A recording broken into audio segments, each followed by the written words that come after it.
teman-teman, balik lagi di channel kita ya.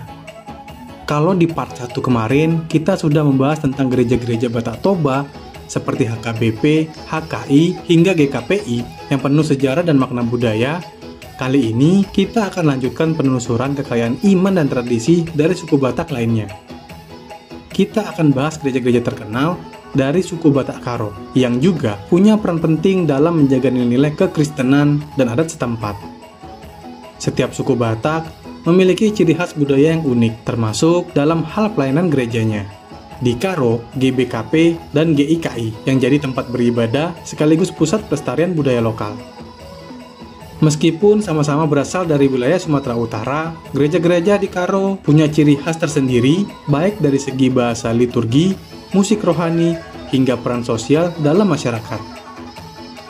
Kita akan melihat bagaimana gereja tidak hanya menjadi tempat ibadah, tapi juga ruang budaya tempat nilai-nilai kearifan lokal diwariskan dari generasi ke generasi.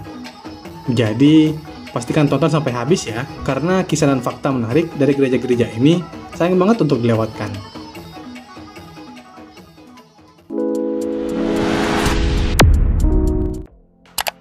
Gereja Batak Karo, GBKP, dan GIKI. Gereja Batak Karo Protestan atau GPKB di Desa Bulu Awar, Deli Serdang. Gereja kecil beratap ijo di kanan adalah bangunan GBKP asli tahun 1890 yang kini dijadikan museum. Sementara di belakangnya berdiri gereja GPKB baru dengan arsitektur lebih modern. Desa Bulu Awar dikenal sebagai tempat dimulainya penginjilan di Tanah Karo sejak 18 April 1890 oleh pendeta H.C. Krui. Suku Karo mendiami wilayah dataran tinggi sekitar Kabanjahe, Brastagi, hingga Deli Serdang. Penyebaran agama Kristen di kalangan orang Karo dimulai akhir abad ke-19. Dan hingga kini ada dua denominasi utama gereja Protestan Karo. Yang pertama, ada Gereja Batak Karo Protestan atau GBKP. Inilah gereja suku Karo terbesar. GBKP berdiri tanggal 18 April 1890. Awalnya, perkembangan gereja ini lambat karena resistensi masyarakat Karo yang curiga misionaris dianggap agen kolonial. Namun, setelah 50 tahun, GBKP bertumbuh mantap dan mencapai 5.000 anggota jemaat pada tahun 1940-an. Sinode Mandiri GPKP pertama kali diselenggarakan tahun 1941. Sejak itu, GPKP terus berkembang dan kini berjamaat di 800-an gereja lokal di Karo dan di daerah perantauan. Di Tanah Karo sendiri, GPKP bukan sekedar tempat ibadah, gereja ini menjadi pusat kehidupan sosial.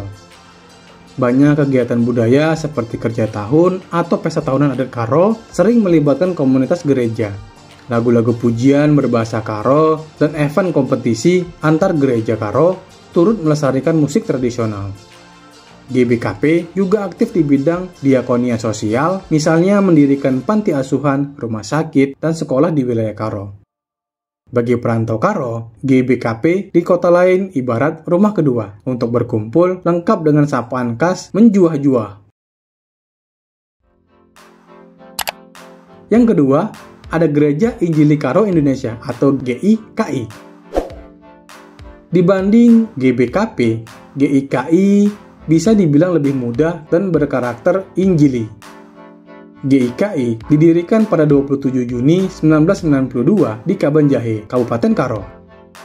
Latar belakang kemunculannya adalah kerinduan sebagai orang Karo untuk pelayanan yang lebih oikumenis dan fokus penginjilan di komunitas Karo.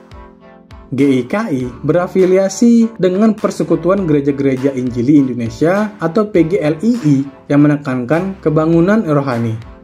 Meskipun jemaatnya tidak sebesar GBKP, GIKI menawarkan warna berbeda, ibadah yang lebih fleksibel, banyak worship song, terjemahan, namun tetap memakai bahasa Karo dalam khotbah dan doa.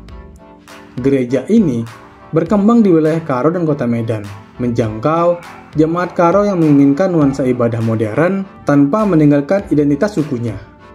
Sebagai contoh, di GIKI sering diadakan kebaktian kebangunan rohani. Dengan musik band rohani berbahasa Karo, suatu perpaduan unik antara tradisi dan kekinian. menegaskan bahwa kekristenan di kalangan suku Karo itu beragam dan dinamis, mampu beradaptasi dengan perkembangan zaman.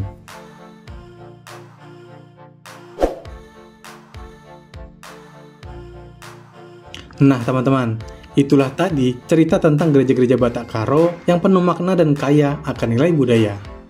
Dari GBKP, kita bisa melihat bagaimana gereja berperan besar dalam menjaga identitas dan tradisi masyarakat Batak di tengah perkembangan zaman.